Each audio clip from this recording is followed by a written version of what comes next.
ওনারা এই পর্যন্ত তখন আবার আমরা মিটিং করলাম। সেই মিটিংয়েও আমরা মাননীয় পররাষ্ট্রমন্ত্রী মহোদয় বললেন যে কোথায় আমাকে কি করতে হবে আমাকে বলেন, আমি সেটা ওই জায়গায় আমি কাজ করব। কিন্তু তাদের এই ইন্টারনাল এলিমেন্টটা মন্ত্রী মহোদয় পর্যন্ত আর অবহিত করা হয়নি।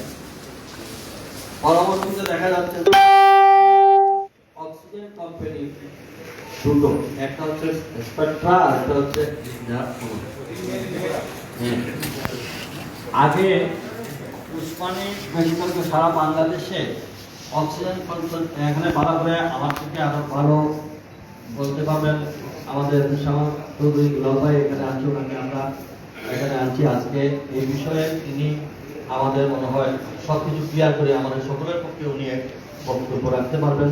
এটা করলে আমরা সবাই উপকৃত হব। আমি লিস্টগুলো বলছি, সেখানে দেখা যাচ্ছে যে এখানকার কোনো অথরিটি নিয়ন্ত্রণে নাই এই অক্সিজেন কোম্পানিদের সাথে। আগে যেটা ছিল যে উসমানীতে যা আপনার ডিমান্ড ছিল সেই ডিমান্ড সরাসরি উসমানী করতো বা শামসুদ্দিন করতো, অন্যান্য জেলায় তারা ইন্ডিভিজুয়াল করতো। বর্তমানে সেটা স্বাস্থ্য অধিদপ্তর এটা নিয়ন্ত্রণে নিয়ে নিচ্ছে, মন্ত্রণালয় নিজেই নিয়ন্ত্রণে নিয়ে নিচ্ছে, যার কারণে এরা এখান থেকে কোনো সিদ্ধান্ত দিতে পারে না যে অক্সিজেন আজকে 10,000 লিটার লাগবে, কালকে 20,000 লিটার লাগবে, তুমি দেও সেটা অনুমোদন। এখানকার আর কোনো অথরিটি নাই, যার ফলে এটাও নিয়ন্ত্রণ হচ্ছে সেন্ট্রাল থেকে, যার কারণে এখানেও এরা এখানকার অথরিটি যারা তারা এখানে কাজ করতে পারতেছে না, এটাও একটা কারণ। এবং অন্যান্য private hospital, medical college, private ক্লিনিকের সঙ্গে আমি যোগাযোগ করলে দেখা যায় তারা সিলিন্ডারে যে অক্সিজেনগুলো দেওয়া হচ্ছে সেটা তারা এই রিস্ক দিতে চাচ্ছেন না। কারণ অক্সিজেন যদি সাপ্লাই ঠিক মতো না আছে তাহলে একটা পেশেন্টকে 3 লিটার বা 4 লিটার অক্সিজেনের প্রয়োজন হয়। সেই ক্ষেত্রে দেখা যাচ্ছে যে 2 ঘন্টা বা 4 ঘন্টা পরে এই অক্সিজেন সিলিন্ডারটা খালি হয়ে গেছে, তখন যে রিফিল করবে সেটা যদি কনফার্ম না থাকে তাহলে এই হসপিটাল কিংবা ক্লিনিকে দায়িত্ব নিতে পারবে না। কারণ পরবর্তীতে তো সেটা 3-4 ঘন্টার মধ্যে যদি ফিট না করতে পারে তারা একটা প্রবলেমে পড়ে যায়, পড়ে যাবে। তো তার জন্য তারা প্রাইভেট ক্লিনিক কিংবা হসপিটালে সে দায়িত্বটা নিতে পারতেছে না। আমি এটা অনুধাবন করে আমি যখন বললাম যে তাহলে আপনারা যদি আমলাতান্ত্রিক জটিলতা বা আপনাদের কোনো কারণে এইটা আপনারা অনুমোদনের আমাকে ব্যবস্থা দেন। আমি পররাষ্ট্রমন্ত্রী মহোদয়ের সঙ্গে আলোচনা করলাম, উনি নিজেও বলছেন প্রয়োজনে আমি নিজে দেবো। আমরা সবাই আমরা সিলেটের যারা আছে 3-4 কোটি টাকার জন্য আমাদের নগরবাসী আমরা কেউ অবল নাই, কিন্তু আমার প্রশ্ন হচ্ছে সরকার যেখানে শত শত কোটি টাকা ব্যয় করতেছে সেখানে টাকা বিরত যাচ্ছে, আর এখানে ইমার্জেন্সি বেসিস সরকার ইনস্ট্যান্ট প্রধানমন্ত্রীর একটা সিদ্ধান্ত আছে যেখানে জরুরি অবস্থা আসবে সেখানে জরুরি ভিত্তিতে সেটা দেওয়ার জন্য ইনস্ট্যান্ট অর্ডার আছে মাননীয় প্রধানমন্ত্রী। সেই ক্ষেত্রে মাত্র 3 কোটি আর 4 কোটি টাকার জন্য আমাদের 450 বেড উসমানী মেডিকেল কলেজের সব ডেভেলপমেন্ট কেন হচ্ছে না, এটা আজকে। এবং আমরা আজকে আমি একটা চিঠি দিয়েছিলাম, দিয়েছিলাম মাননীয় স্বাস্থ্যমন্ত্রীকে, এবং একই সাথে মাননীয় পররাষ্ট্রমন্ত্রীও এই স্বাস্থ্যমন্ত্রীকে দিয়েছেন এবং টেলিফোনে কথা বলেছেন। আমরা বলেছি যদি আপনারা এটা দিতে আমি পরে শোনাচ্ছি আপনাদেরকে। আমরা যেটা দিছিলাম, প্রিয় মন্ত্রী মহোদয় আসসালামু আলাইকুম, আপনার সদয় অবগতির জন্য জানাচ্ছি যে বর্তমান সিলেট বিভাগে করোনা পরিস্থিতি দিন দিন খুব খারাপের দিকে যাচ্ছে। এই পরিস্থিতিতে সিলেট মহানগরী সরকারি বেসরকারি হাসপাতাল ক্লিনিক সমূহে কোনো সিট খালি নেই। আসন্ন ঈদুল আজহা পরে এর পরিস্থিতি আরো অবনতির আশঙ্কা করা হচ্ছে। সিলেট বিভাগের একমাত্র ভরসার কেন্দ্রস্থল উসমানী মেডিকেল কলেজ হাসপাতাল। সিলেট উসমানী মেডিকেল কলেজ হাসপাতালের নবনির্মিত ভবনের 4র্থ ও 5ম তলায় 450 শয্যার ব্যবস্থা রয়েছে, কিন্তু এখানে সেন্ট্রাল অক্সিজেন ব্যবস্থা না থাকায় এই শয্যাগুলো শূন্য পড়ে আছে। অনেকদিন পূর্ব থেকে তাগিদ দেওয়া সত্ত্বেও এখানে সেন্ট্রাল অক্সিজেন স্থাপনের কোনো সুরাহা হচ্ছে না, তাই জরুরি ভিত্তিতে এখানে সেন্ট্রাল অক্সিজেন ব্যবস্থা চালু করা প্রয়োজন। এমত অবস্থায় সার্বিক পরিস্থিতি বিবেচনায় উসমানী মেডিকেল কলেজ হাসপাতালে 450 শয্যার সেন্ট্রাল অক্সিজেন নিশ্চিত করে চালুকরণের প্রয়োজনীয় ব্যবস্থা গ্রহণের জন্য সবিনয় অনুরোধ করা হলো। মেডিকেল কর্তৃপক্ষ যদি অফিসিয়াল জটিলতার কারণে সেন্ট্রাল অক্সিজেন ব্যবস্থা চালু করতে না পারেন কিংবা সেন্ট্রাল অক্সিজেন লাইন স্থাপনে বিলম্ব হয়, তাহলে সিলেট সিটি কর্পোরেশনকে প্রয়োজনীয় অনুমোদন দিলে সিটি কর্পোরেশন নিজস্ব উদ্যোগে দ্রুততম সময়ের মধ্যে সেন্ট্রাল অক্সিজেন ব্যবস্থা চালু করার ব্যবস্থা গ্রহণ করতে সক্ষম হবে। জনস্বার্থে বিষয়টি অতীব জরুরি। আমি মাননীয় এবং একই সাথে মাননীয় পররাষ্ট্রমন্ত্রী মহোদয় এইটিও দিয়েছেন। আজকে এই মিটিংয়ে উনি আরেকটা মিটিংয়ে আছেন, একটু পরে আমাদের সঙ্গে এই মিটিংয়ে উনি আমাদের মিটিং কনক্লুশন শেষে আমাদের সঙ্গে উনি যোগ দেবেন। আমরা এখানে সামগ্রিক অবস্থাটা আবার ওনাকে আমরা জিজ্ঞেস জানাবো, তারপরে উনি ওনার সিদ্ধান্ত দেবেন। আমি মনে করি এই বিষয়টার জন্য এখন আমাদের ছোটাছুটি হচ্ছে, আমাদের আত্মীয় স্বজন প্রত্যেকেই আপনার এই অক্সিজেনের জন্যই আমাদের ব্যবস্থা এখানে মেডিকেল বিশেষজ্ঞরা এখানে আছেন। আমি এই বিষয় নিয়ে আর বক্তব্য আমি মনে করি আমাদের এখানে ডাক্তার এতেশাম চৌধুরী দুলাল ভাই এখানে উপস্থিত আছেন, যিনি আদিত্য এই বিষয়ে সব জানেন। তাকে আমাদের এই বিষয়ে কি করণীয়, আমরা আমাদের কি করা আছে আমাদের নগরবাসীর জন্য, সিলেট বিভাগের মানুষের জন্য, আমরা এখানে সকল রাজনৈতিক নেতৃবৃন্দ, সামাজিক সংগঠনের এবং বিভিন্ন পেশাজীবী সংগঠনের, সরকারি বিভিন্ন উচ্চতর কর্মকর্তা সহ সম্মানিত কাউন্সিলর বৃন্দ সবাই আছে। এরপরে আমরা আরেকটা দিক বলছি, আমাদেরকে এখানে ভ্যাকসিনেশন দেওয়ার জন্য আমাদের গতকালকে একটা অর্ডার এসেছে। আমাদের 27টি ওয়ার্ডে 27 জন কাউন্সিলরের মাধ্যমে উনি আমার এটা বিষয়ে আমাদের সিও সাহেব এখনই এটা বিস্তারিত হয় বলবেন। তারপরে আমরা চৌধুরী দুলাল ভাইয়ের বক্তব্য শুনবো। আমাদের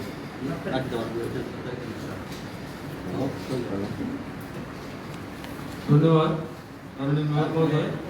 আমি একটি গুরুত্বপূর্ণ বিষয় আজকের এই সভায় উপস্থাপন করছি। মাস্ক ব্যবহারের উদ্বুদ্ধকরণ এবং টিকাদান কার্যক্রম যেটি সফল করার জন্য মন্ত্রিপরিষদ বিভাগের একটি সিদ্ধান্ত ছিল। আপনারা অনেকেই জানেন, পত্রপত্রিকা মারফত বা মিডিয়া মারফত আপনারা অবগত হয়েছে। সমাজের সর্বস্তরের জনপ্রতিনিধি, রাজনৈতিক নেতৃবৃন্দ, সমাজের অন্যান্য গুরুত্বপূর্ণ ব্যক্তিবর্গ সবাইকে এই কার্যক্রমে সম্পৃক্ত করতে হবে। তার ধারাবাহিকতায় স্থানীয় সরকার বিভাগ একটি পরিপত্র দিয়েছে পরশুদিন। আমরা কালকে এটা মেলে পেয়েছি। এটি আসলে ওয়ার্ড পর্যায়ে আমাদের সিটি কর্পোরেশন এলাকা সহ প্রত্যেকটি বাংলাদেশের প্রত্যেকটি অঞ্চলে ওয়ার্ড পর্যায়ে এই টিকাদান, করোনা ভাইরাসের বিস্তার নিয়ন্ত্রণে জনসচেতনতা সৃষ্টি এবং জনগণের ভ্যাকসিনেশন গ্রহণের উদ্বুদ্ধকরণের লক্ষ্যে সিটি কর্পোরেশন পর্যায়ে ওয়ার্ড পর্যায়ে একটি কমিটি গঠন করা হয়েছে। এই কমিটিটা দ্রুত গঠন করে আগামী 7 তারিখ থেকে 12 তারিখ পর্যন্ত যে ক্র্যাশ প্রোগ্রাম যেটি নেওয়া হচ্ছে সারা বাংলাদেশে, সেইখানে আমি সবার সংশ্লিষ্ট সকলের সার্বিক সহযোগিতা কামনা করছি এবং আমি কমিটির চিঠিটা আজকে নর্মদের স্বাক্ষরে আপনাদের সবার কাছে যাবে।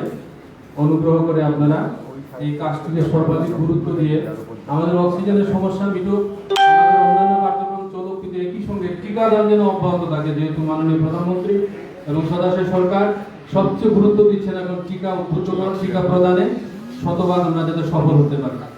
এখানে আমাদের টিকাদানের তারিখ যেন 7 থেকে 12 তারিখ পর্যন্ত আমাদের কেন্দ্র 27 ওয়ার্ডে ভোরে 3টে করে আছে 81টি। এখানে টিকাদানকারীর সংখ্যা 162 জন, স্বেচ্ছাসেবী সংখ্যা 243 জন। আমাদের ট্রেনিং চলমান আছে। আর প্রথম তারিখ সুপারভাইজার আমাদের 81 জন আছে। রেড ক্রিসেন্ট, জেলার ওভার, তারপরে এসসিসি, আরটিএম, সীমান্তিক, এসএইচএন, সুকেরা, এই সমস্ত এনজিও থেকে আমরা সহযোগিতা পাচ্ছি, ভলান্টিয়ার হিসেবে অন্যান্য কাছ থেকে। তো যাই হোক, আমি এটাই মূলত কমিটির ফরমেশনটা আমি একটু বলে দিচ্ছি। কাউন্সিলর মহোদয় হচ্ছে সভাপতি, সংশ্লিষ্ট এলাকার সংরক্ষিত আসনের কাউন্সিলর সহসভাপতি, মাধ্যমিক বিদ্যালয়ের একজন শিক্ষক সদস্য, নির্দিষ্ট সমাজসেবক বা স্থানীয় গণ্যমান্য ব্যক্তি 2 জন, শিক্ষা প্রতিষ্ঠানের গভর্নিং বডি সদস্য 1 জন, নারী সমাজসেবক 1 জন, সহকারী স্বাস্থ্য কর্মকর্তা, আঞ্চলিক অফিস 1 জন, সহকারী সমাজ কল্যাণ কর্মকর্তা 1 জন, মসজিদের ইমাম 1 জন, স্বেচ্ছাসেবী 1 জন, স্কাউট, গার্লস গাইড বা বিএনসিসি বা এনজিও প্রতিনিধি হতে পারে। আর ওয়ার্ড সচিব হবে ওই কমিটির সদস্য সচিব। এখানে কর্মপরিধিও বলা আছে। আমি সেই কর্মপরিধি সহ চিঠিটা আজকে আপনারা পেয়ে যাবেন। অনুগ্রহ করে আপনারা এই কার্যক্রম জরুরি ভিত্তিতে এটা সম্পাদন করবেন। 7 তারিখ থেকে শুরু, এর মধ্যে সময় আছে আরো 2-3 দিন। আশা করি সবাই আমরা যদি ঝাঁপিয়ে পড়ি তাহলে এই কাজটাকে আমরা সুন্দরভাবে শেষ করতে পারবো। ধন্যবাদ সবাইকে। এখন আমরা এই বিষয়ে আমাদের সিলেটের এত সময় চৌধুরী দুলাল ভাইকে আমরা আমাদের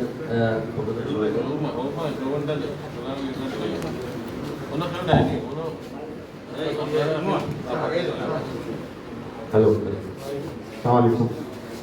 মাননীয় মেয়র মহোদয়, উপস্থিত সরকারি কর্মকর্তা, উপস্থিত আওয়ামী লীগের স্থানীয় নেতৃবৃন্দ, সবাইকে শুভেচ্ছা এবং বিভিন্ন হাসপাতাল থেকে আগত কর্মকর্তাবৃন্দ, সবাইকে শুভেচ্ছা। আসলে আজকের আমাদের এই সিটি কর্পোরেশনের যে জরুরি সভা, সেই সভার মূল এজেন্ডা হল করোনা সংক্রমণ রোধ ও সিলেটের চিকিৎসা সেবার উন্নয়ন শীর্ষক। এখানে দুটি বিষয় এখানে জড়িত। প্রথম বিষয়টি হলো করোনা সংক্রমণ রোধ, আর দ্বিতীয় বিষয়টি হলো সিলেটের চিকিৎসা সেবার উন্নয়ন। আমি করোনা সংক্রমণ রোধে বেশি এমফেসিস দিতে চাই। চিকিৎসা সেবার উন্নয়ন শীর্ষক বিষয়টা পাশাপাশি আলোচনায় আসছে। প্রিয় সাংবাদিক ভাইরা, আপনারা জানেন বাংলাদেশের বর্তমান করোনা পরিস্থিতির ঢেউ আমাদের সিলেটকে মারাত্মকভাবে তছনছ করে দিয়েছে। এই করোনা মোকাবেলার জন্য আমরা হাসপাতালগুলোতে, সরকারি বেসরকারি হাসপাতালগুলোতে স্বাস্থ্যসেবার মান উন্নয়নে নিরলসভাবে চেষ্টা করে যাচ্ছি। সরকারি পর্যায়ে, বেসরকারি পর্যায়ে, রাজনৈতিক পর্যায়ে মেয়র মহোদয়ের নেতৃত্বে, কাউন্সিলরবৃন্দের নেতৃত্বে সাহসীভাবে করোনার কাজে আমরা সম্পৃক্ত। কিন্তু একটা বিষয় আমাদেরকে বেসলাইন পিন পয়েন্টে আসতে হবে।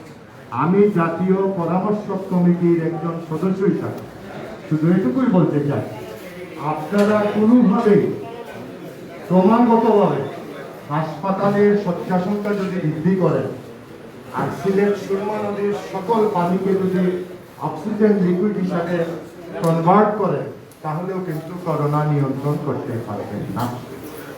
করোনা নিয়ন্ত্রণের প্রথম কাজটি হলো উৎসমুখে আমাদের করোনাকে বন্ধ করতে হবে। এই জায়গায় আমাদের বেশি এফোর্ট দিতে হবে, কারণ পৃথিবীর কোনো দেশে সকল হাসপাতালগুলোর সকল বেড করোনার জন্য ডেডিকেটেড করা সম্ভব নয়।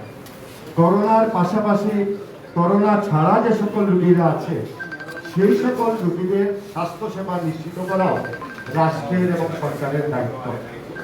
সুতরাং আমরা প্রথমে মনোযোগী হতে হবে, আমরা করোনার উৎসমুখ কিভাবে নিয়ন্ত্রণ করব। চলুন না অতীতে যা হয়ে গেছে তা নিয়ে আমরা ডিসকাশন করি না। আমরা আগামীকাল থেকে সিলেটে একটি নতুন সূর্যোদয় দেখতে চাই। আমাদের সামনে সাইতে থাকুন আমাদের মেয়র মহোদয়, তার ডানে বামে যে রাজনৈতিক নেতৃবৃন্দ বসে আছে, সরকারি দলের নেতৃবৃন্দ, তারা যদি থাকেন মেয়র মহোদয়ের আশেপাশে, তার কাউন্সিলর বৃন্দরা যদি থাকেন, সিলেটের সকল সামাজিক, রাজনৈতিক এবং বিভিন্ন পেশাজীবী সংগঠনকে যদি সম্পৃক্ত করা যায়, আমরা সিলেটকে একটি রোল মডেল করতে পারি। এবং আমাদের সামনে কিন্তু সেই রোল মডেলটা রয়ে গেছে, সেটি হলো চাঁপাইনবাবগঞ্জ 1। আমি চিকিৎসা বিজ্ঞানের ছাত্র হিসাবে, যেখানে সাংবাদিক ভাইরা আছেন, আমি শক্তভাবে একটি কথা বলতে চাই। গতকাল বাংলাদেশ টেলিভিশনেও বলেছি, মহামারী নিয়ন্ত্রণের দুটি শর্ত মানতেই হবে আমাদের। আমরা যা ইচ্ছা তাই করলাম, যেভাবে ইচ্ছা করলাম, সরকার যেভাবে ইচ্ছা করলো, সিটি কর্পোরেশন যেভাবে ইচ্ছা করলো, আমরা সকলেই নাগরিক সেভাবে কিন্তু মহামারী নিয়ন্ত্রণ হবে না। মহামারী নিয়ন্ত্রণের প্রথম 2টা পূর্ব শর্ত আমাদের মানতেই হবে। আর সেই পূর্ব শর্তগুলো বিভিন্ন গবেষণা করার পরে সেগুলো আবিষ্কৃত হয়েছে। এর মধ্যে একটি পূর্ব শর্ত হল জনগণকে সম্পৃক্ত করা। যতক্ষণ পর্যন্ত আপনারা জনগণকে সম্পৃক্ত করতে পারেন নাই, পৃথিবীর কোন সরকার মহামারী নিয়ন্ত্রণ করতে পারবে না। এটা বিজ্ঞানের ভাষা, এটা মহামারী নিয়ন্ত্রণের পূর্ব শর্ত। আমরা যদি চাঁপাইনবাবগঞ্জ মডেল সিলেটের রাজনৈতিক নেতৃত্ব এবং মাননীয় মেয়র, তিনি কিন্তু একজন জনপ্রতিনিধি, তাদেরকে সামনে রেখে মহল্লায় মহল্লায় স্মৃতিকে আমাদের যে সকল সম্মানিত কাউন্সিলর বিন্দু আছে তাদের নেতৃত্বে সেই মহল্লার ধর্মীয় ব্যক্তিবর্গ, সামাজিক ব্যক্তিবর্গ, স্কাউট এবং অন্যান্য পেশাজীবী নেতৃবৃন্দকে নিয়ে আমরা যদি কমিটি করি, আমার মহল্লা হাওয়াপাড়া 4টি প্রবেশ মুখ আছে। মেয়র মহোদয় বলে দিলেন আমার এলাকার যিনি কাউন্সিলর আছে, তোমার এলাকায় মাস্ক ছাড়া কেউ হাঁটতে পারবেন না। তোমার এলাকায় যে ব্যক্তি রিক্সা দিয়ে যাচ্ছেন, যে ব্যক্তি গাড়ি দিয়ে যাচ্ছেন, তাকে তুমি একটা মাস্ক উপহার দিলা। তাদের পেছনে থাকবে প্রশাসন। আমাদের হয়ে গেছে প্রশাসন সামনে, জনপ্রতিনিধি পেছনে। কোনোভাবেই মহামারী নিয়ন্ত্রণ হবে না। আমি শক্তভাবে বলছি, বিজ্ঞানের ভাষায় বলছি, আমি রাজনীতির ভাষায় বলছি না। এখানে নিয়ন্ত্রকের ভূমিকায় আসতে হবে জনপ্রতিনিধি এবং রাজনৈতিক নেতৃবৃন্দ। আসার কথা, মাননীয় প্রধানমন্ত্রী বিগত 2 দিন তার রাজনৈতিক সমাবেশে এই বিষয়গুলো উল্লেখ করেছেন। তিনি যুবলীগকে এবং আরেকটি রাজনৈতিক সংগঠনকে নির্দেশ দিয়েছেন, তোমরা করোনা মোকাবেলায় কাজ করো। এখনই আমরা যদি চাঁপাইনবাবগঞ্জ মডেলে আগামীকাল থেকে আমরা কাজ করি, সারা বাংলাদেশে সিলেট সিটি কর্পোরেশন একটি মডেল হয়ে থাকবে। আমরা সেই কাজটি কিন্তু অতি সহজে করতে পারি। আমরা হাসপাতালে শয্যা সংখ্যা বৃদ্ধির চিন্তা করব, অক্সিজেন প্ল্যান্টের চিন্তা করব, সেটা পাশাপাশি থাকবে। 1000 কোটি টাকা খরচ করেও আপনি চাইলেও রাতারাতি অনেক কিছু করতে পারবেন না, কিন্তু এই জিনিসটা আপনি করতে পারবেন। আরেকটি জিনিস আপনি করতে পারবেন, সেটি হলো টিকা। মাননীয় প্রধানমন্ত্রী নির্দেশনা দিয়েছেন যে কোটি কোটি টাকা দ্রুততম সময়ের মধ্যে তিনি দেওয়ার ব্যবস্থা করবেন। আগামী 7 তারিখ থেকে সেটি চালু হচ্ছে। এই দুটো জিনিস যদি আমরা করতে পারি, মাস্ক পরাতে পারি সিলেট শহরের সকল জনগোষ্ঠীকে ম্যান্ডেটরি, সেখানে প্রয়োজন বোধে প্রশাসন তার অ্যাকশন নেবে বা প্রশাসন থেকে আইন। আমি কালকেও বলেছি বাংলাদেশ টেলিভিশনে, ডিসি সাহেবকে কে ছিলেন, কিন্তু নাসির সাহেবকে অনেকেই, এলাকার কাউন্সিলর সাহেবকে তার এলাকার সব ব্যক্তি ছিল, তার সাথে তাদের লেনাদেনা আছে, উঠবস আছে, ভালোবাসার সম্পর্ক আছে। রাতের বেলা তিনি তার কাছে সুপারিশের জন্য যান, দিনের বেলা তিনি তার পিঠ হাতাইয়া দেন, কেউ তাকে সালাম করে, কেউ তাকে দেখলে ভয়ে লুকিয়ে যায়। সেই কাউন্সিলর সাহেব যদি বলেন যে এই মসজিদে নামাজ পড়তে হলে মাস্ক লাগবে, প্রথমেই মাস্ক পরবেন ইমাম সাহেব, সেইটা যদি আমরা করতে পারি, সেখানে পুলিশ দিয়ে প্রশাসন দিয়ে কোনোভাবেই সম্ভব না, পৃথিবীর কোনো জায়গায় পারে না। কি হবে? একটা ফিটনেস সৃষ্টি হবে, একটা চিৎকার হবে, খাওয়ানটাও হবে, এবং আমাদের তো পত্রিকা আছে, মিডিয়া আছে, সেগুলো এগুলোই বড় আকারে আসবে। কিন্তু এটা কি জন্য করা হলো সেটা আসবে না। সুতরাং জনপ্রতিনিধিরা যাই করবেন, আমি জানি আমাদের গণমাধ্যমের ভূমিকা, ইলেকট্রনিক এবং প্রিন্ট মিডিয়ার ভূমিকা এই করোনাকালীন সময়, এগুলা আগামীতে 20 বছর পরে, 25 বছর পরে এগুলো আলোচনায় আসবে। এই গণমাধ্যম, সরকারের প্রধানমন্ত্রী এবং বাকি সকলের প্রচেষ্টা আমরা কিন্তু আজকে এখনো সহনীয় পর্যায়ে আছি। সুতরাং মেয়র মহোদয়কে বিনীত অনুরোধ করব, আমার প্রথম পরামর্শ হলো আমরা সিলেট মহানগরীতে রাজনৈতিক নেতৃবৃন্দ এবং আমাদের প্রত্যেকটা এলাকার কাউন্সিলর নেতৃবৃন্দের সমন্বয়ে আমরা প্রত্যেকটা এলাকায় মাস্ক পরিধান করতে চাই ম্যান্ডেটরিলি। সেই এলাকায় আমরা সবাইকে সামাজিক দূরত্ব বজায় রাখার জন্য আমরা অনুরোধ করতে চাই এবং আমরা টিকা কার্যক্রমে তাদেরকে সহযোগিতা করতে চাই। এটা করলে করোনা রোগীর সংখ্যা কমবে, আপনার হাসপাতালের লোড কমবে। এখন আসেন হাসপাতালের চিত্র।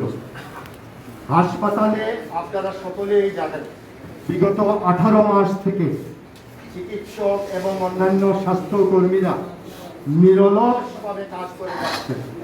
এখন আর তাদের সেই ভার বহনের ক্ষমতা নাই, ক্ষমতা ক্ষয়িষ্ণু হয়ে যাচ্ছে ক্রমাগত। এইভাবে যদি রোগীর সংখ্যা বাড়তে থাকে, আপনারা সিলেট মাদ্রাসা মাঠ কিংবা সিলেট স্টেডিয়ামকেও যদি আপনারা করোনা হাসপাতালে রূপান্তর করেন আর সুরমা নদীর সকল পানিকে সেচে যদি অক্সিজেনের ব্যবস্থা করেন, কনসেন্ট্রেটেড অক্সিজেন, তাহলেও কিন্তু আপনারা কিছুই করতে পারবেন না। সেই অক্সিজেনটা দিবে কে? সেটার জন্য ডাক্তার প্রয়োজন, সেই অক্সিজেনটা দিবে কে? স্বাস্থ্যকর্মীর প্রয়োজন। সুতরাং সরকারের কাজ করতেছে, জরুরি ভিত্তিতে চিকিৎসক নার্স নিয়োগ দিচ্ছে। এখন আমাদের উসমানী মেডিকেল কলেজ হাসপাতালের যে বর্তমান চিত্র, সেখানে আপনারা জানেন আজকে আমার জানা মতে ভর্তি রোগীর সংখ্যা 322 জন, এবং সেখানে সেই 322 জন রোগীর পাশাপাশি আমার মনে হয় 1300 থেকে 1400 রোগী আছে যারা নন কোভিড রোগী। আমাদের নন কোভিড রোগীদের চিকিৎসা কিন্তু অব্যাহত রাখতে হবে। মিডিয়া প্রায় লিখতেন আগে যে নন কোভিড রোগীরা হাসপাতালে এসে চিকিৎসা পাচ্ছেন না শুধুমাত্র কোভিড রোগীদের বেলায়, কিন্তু নন কোভিড রোগীর সংখ্যা কিন্তু কোভিড রোগীর চেয়ে বেশি, তারা পেতে হবে। আসার কথা, উসমানী মেডিকেল কলেজে এখন এইসব কথা আর শোনা যায় না। সুতরাং তাদেরকেও যদি অ্যাড্রেস করতে হয়, আমাদের এখন 30,000 লিটার ক্যাপাসিটির অক্সিজেন উসমানী মেডিকেল কলেজে আছে, হাসপাতালে আছে। সদস্যই সরকার এবং আপনাদের অনুরোধে চাপাচাপিতে মাননীয় পররাষ্ট্রমন্ত্রীর নির্দেশ আমাদের যে নতুন স্থানটি করেছেন, সেখানের জন্য পরিচালক সাহেব এখানে আছেন, তিনি ভালো বলতে পারবেন। সেখানের জন্য তিনি আরেকটি অক্সিজেন প্ল্যান্ট, কারণ 30,000 লিটার অক্সিজেন দিয়ে হাসপাতালের সেই 1200 নর্মাল রোগী এবং 300 কোভিড রোগীর চিকিৎসা শেষে আর অক্সিজেন নাই, যেটা দিয়ে তিনি সেই ওয়ার্ডটা চালাতে পারবেন। সেটার জন্য যে প্ল্যান্টের প্রয়োজন, আমি বলবো এটি সিম্পলি আমলাতান্ত্রিক জটিলতার কারণে আমরা এই ভোগান্তি ভুগছি। যেখানে মাননীয় প্রধানমন্ত্রীর স্পষ্ট নির্দেশনা রয়েছে, করোনার জন্য কোনো কেনাকাটায়, করোনার জন্য কোনো এস্টাবলিশমেন্টে কোনো ধরনের সরকারের স্বাভাবিক ক্রয় প্রক্রিয়া সম্পৃক্ত থাকবে না। এটা জরুরি ভিত্তিতে কেনাকাটার জন্য তিনি নির্দেশনা দিয়েছেন। 10,000 কোটি টাকা থোক বরাদ্দ রেখেছেন করোনা কমব্যাট করার জন্য। ভ্যাকসিনেশনের জন্য তিনি বলেছেন যত টাকা প্রয়োজন আমি তত টাকা দিব। তাহলে একটা বিষয় স্পষ্ট হয়ে গেল যে সরকার প্রধান বলেছেন আমাদের টাকার কোনো অভাব নাই।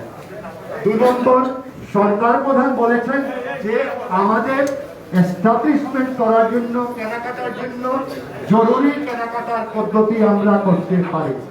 আমি অবাক হয়ে যাই, আমাদের যে আগে পাট মন্ত্রণালয়ের সচিব মহোদয় ছিলেন, তিনি এখন আমাদের স্বাস্থ্য মন্ত্রণালয়ে কাজ করছেন। তিনি স্থানীয় সংসদ সদস্য এবং আমাদের মাননীয় মন্ত্রী ভিওলেটারও আমলে নিচ্ছেন না, আমাদের স্বাস্থ্যমন্ত্রীর ভিওলেটারও আমলে নিচ্ছেন না, আমাদের মেয়র মহোদয়ের ভিওলেটার আমলে নিচ্ছেন না।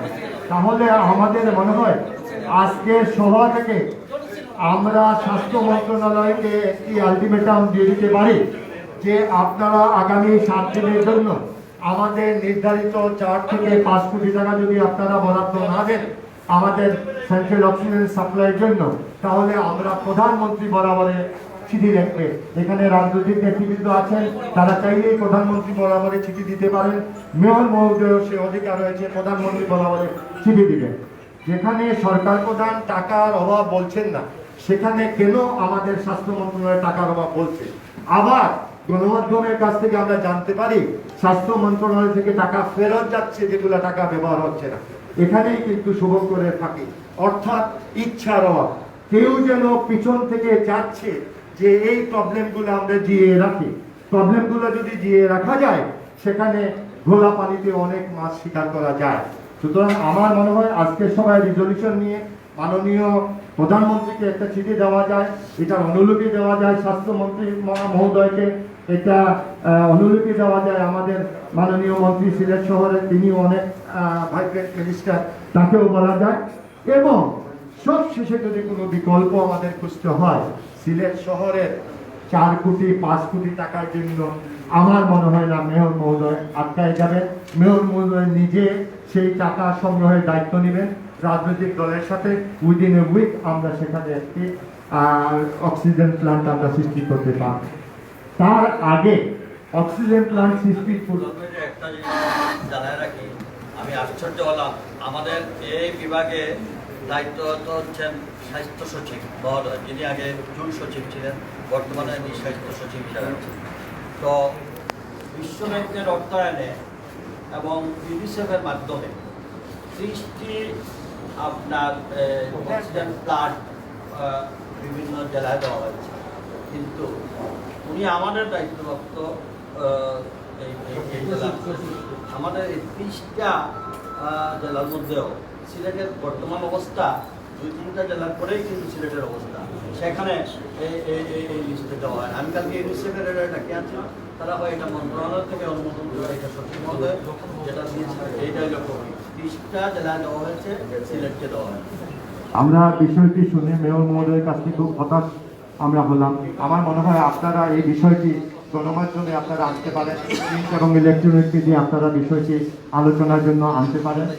এবং আরেকটি প্রশ্নের কথা বলি, মাননীয় প্রধানমন্ত্রী 6 মাস পূর্বে স্বাস্থ্য মন্ত্রণালয়কে নির্দেশনা দিয়েছিলেন বাংলাদেশের প্রত্যেকটি জেলা হাসপাতালে অক্সিজেন প্লান্ট এবং আইসিইউ সৃষ্টি করার জন্য, তৈরি করার জন্য।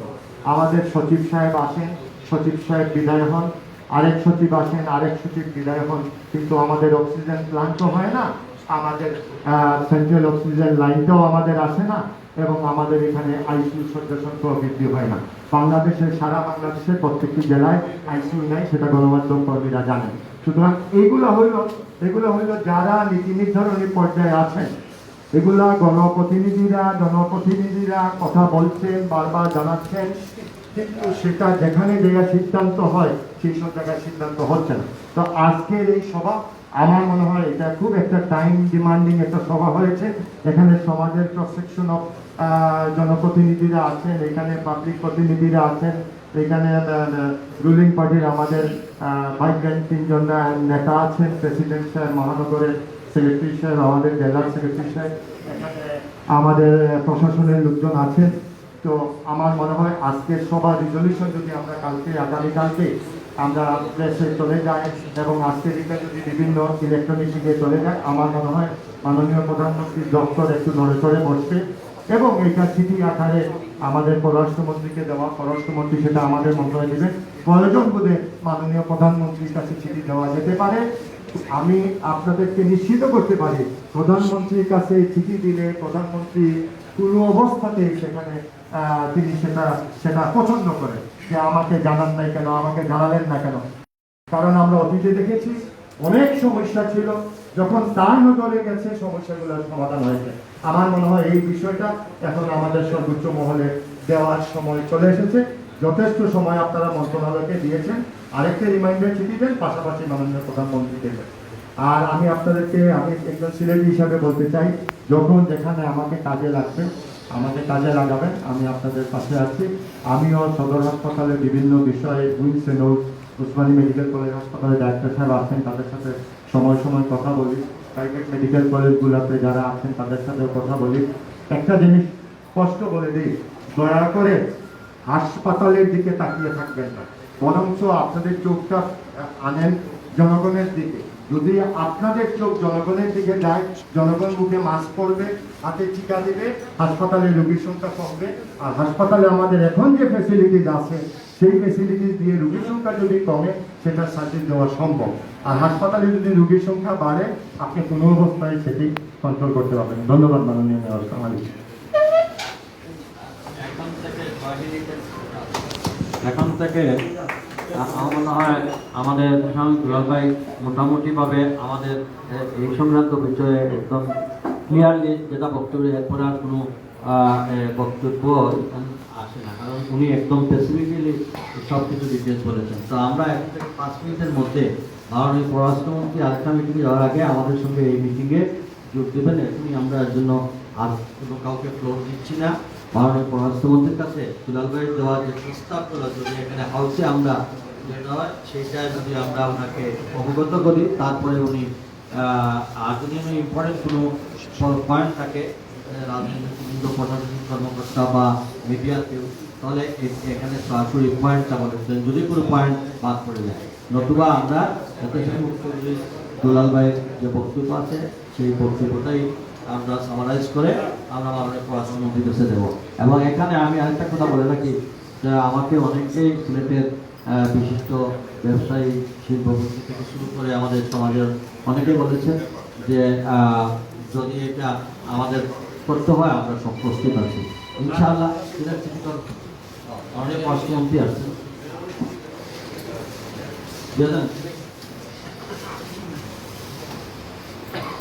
আগে তো আমরা কি সিদ্ধান্ত একটু সামনে আলোচনা করে ও কথা করে পাঠাই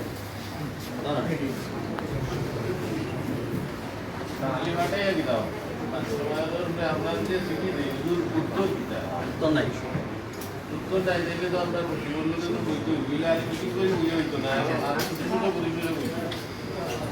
আসসালামু আলাইকুম মাননীয় পররাষ্ট্রমন্ত্রী মহোদয়, আমরা এখানে উপস্থিত আপনার সামনে দেখো তো আপনি আনমিউট করেন মাননীয় মন্ত্রী মহোদয়। মাননীয় মন্ত্রী মহোদয়, আমরা এখানে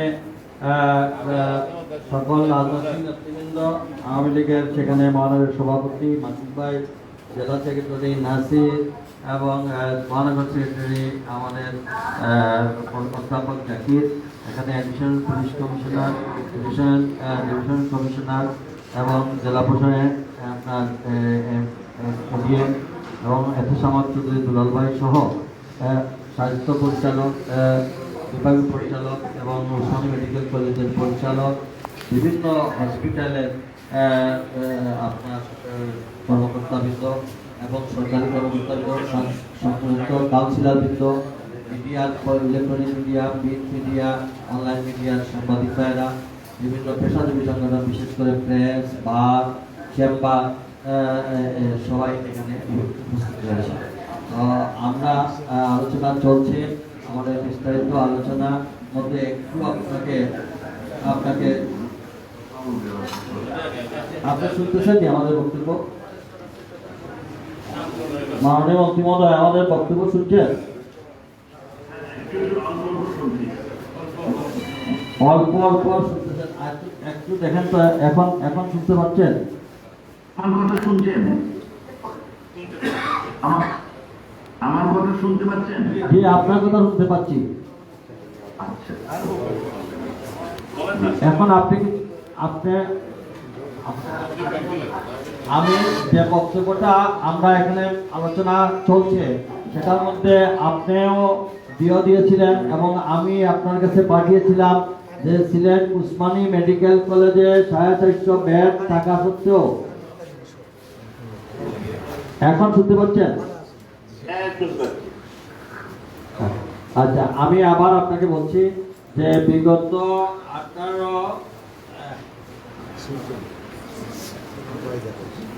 18/7/2021 তারিখে আমি একটা ডিও দিয়েছিলাম এবং আপনাকে পাঠিয়েছিলাম, আপনিও ডিও দিয়েছিলেন স্বাস্থ্যমন্ত্রী বরাবরে, যে সিলেটে উসমানী মেডিকেল কলেজে নতুন ভবনে 450 বেড সব রেডি আছে, সেখানে অক্সিজেন প্লান্টটা, সেন্ট্রাল অক্সিজেন প্লান্টটা করে দিলেই আমাদের 450 বেডের ব্যবস্থা হয়ে যাবে। এইটার জন্য আজ পর্যন্ত কোনো সিদ্ধান্ত আসে নাই। এটা আপনি প্রথম যেদিন উসমানী মেডিকেল কলেজের সভা করেছিলেন সেই জানুয়ারি মাসে তখনও কিন্তু আপনি বলেছিলেন যে এখন উসমানী মেডিকেল কলেজের পরিচালক প্রায় জানুয়ারি মাসে এই চিঠি আমরা গল্প শুনেছি, ডিমান্ড জানিয়ে পত্র দিয়েছিলেন, কিন্তু সেটাও এখন পর্যন্ত কোনো সুরাহা হয় নাই। এবং এটা পরবর্তীতে আমি চিঠি দিলাম যে আপনারা না পারলে বলেন, আমরা আমাদের লোকালি আপনার সঙ্গে আলোচনা করে আমরা স্থানীয়ভাবে আমরা করে নেব। এটারও কোনো উত্তর নেই। তারপরে আপনার বিশ্ব ব্যাংকের সহায়তায় আপনার ইউনিসেফ কর্তৃক বাংলাদেশের 30টি জেলায় অক্সিজেন প্লান্ট বসানো হয়েছে, অথচ এই স্বাস্থ্য সচিব উনি আমাদের এই বিভাগের দায়িত্বপ্রাপ্ত, অথচ সিলেটে আমাদের এই অক্সিজেন প্লান্টের জন্য আমরা 450 বেড থেকে বঞ্চিত। আমাদেরকে এই সিলেট বিভাগে আমাদেরকে দেওয়া হয় নাই। আমি আপনার কাছে এই কপি সহ পাঠিয়েছিলাম এবং আপনি বলছেন সেটা আপনি কথা বলবেন। এই পরিস্থিতির আলোকে আমাদের কিছু আলোচনা চলছে, পরবর্তী সিদ্ধান্তগুলো আপনার কাছে আমরা ডিটেল জানিয়ে দেব। বর্তমান পরিস্থিতি আপনাকে এইটুকু পর্যন্ত অবগত করলাম। এখন আপনি আমাদের এখানে সবার উদ্দেশ্যে আপনাকে অসংখ্য ধন্যবাদ। মাননীয় মেয়র মহোদয়, আপনাকে অসংখ্য ধন্যবাদ। একটু জোরে বলবেন। জরুরি সভা আয়োজন করেছেন বলে আপনাদের সবাইকে আমি অসংখ্য ধন্যবাদ। আজকে আমরা ঢাকাতে এই সকাল থেকে আমাদের জাতীয় একটি জরুরি সভা, স্বাস্থ্য মন্ত্রণালয়ের জরুরি সভা, আমাদের মুক্তিযুদ্ধ বিষয়ক মন্ত্রণালয়ের মাননীয় মন্ত্রীর সভাপতিত্বে সকল মন্ত্রী পরিষদ সদস্য এবং প্রতিমন্ত্রী সহ সবাই এই মিটিংয়ে আজকে মিটিং চলছে। আমি সেই মিটিংয়ে আপনাদের বক্তব্য তুলে দেব। যদিও আমাদের ইস্যু ছিল যে আগামী 1 সপ্তাহ আপনার 7 তারিখে জাতীয় যে প্রোগ্রাম আমরা স্বাস্থ্য মন্ত্রণালয় হাতে নিয়েছে, যে 1 সপ্তাহে 1 কোটি লোককে ভ্যাকসিন দিবে, সেইটা কিভাবে সার্থক হয় সেই সঙ্গে আলোচনা এবং আনুষঙ্গিক বিষয় এবং ভ্যাকসিন পাওয়ার তো সেইখানে আমি আমার সিলেটে কাইন্ডনেস তুলে দেবো। বলেছি যে সিলেটে কোভিডের আপনার পরিমাণ খুব বাড়ছে, উত্তর বাড়ছে এবং এটির দিকে আমি ক্রিটিক্যাল সিচুয়েশন। দুঃখের বিষয় যে আমাদের সেই মতো আইসিইউ বেড নাই, আমাদের সেই মতো আপনার সেবা করার সিটও শুধু ওসমানী মেডিকেল প্রত্যেকটা সিট বৃদ্ধি করেছে বা সব চাহিদার তুলনায় অনেক। এবং সেই সময় আমি বলেছি আপনি যেটা আমাকে আগে বলেছেন এবং অনেকদিন আগে সেই বাবদে আমি একটি বিও দিয়েছিলাম স্বাস্থ্যমন্ত্রীকে, মুখিও দিয়েছিলাম সিলেটের সংযুক্ত সচিবকে লোকমান হোসেন মিয়া। এটি হচ্ছে যে আমাদের এই ওসমানীতে কয়েকটি তালা খালি আছে, সেই তালাগুলোতে বেডও আছে, লাইটও আছে, সব ব্যবস্থা আছে, লিফটও আছে। সেইগুলোকে কোভিড করার জন্য দরকার অক্সিজেন। এই অক্সিজেন ব্যাংকের কথা ওনাকে আমি আগে বলেছি এবং একটি গ্রুপের দিকেও দিয়েছি। আর আবার এই নতুন আবার বলেছি এইটা যে 30টা যারা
না কোকা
Gracias.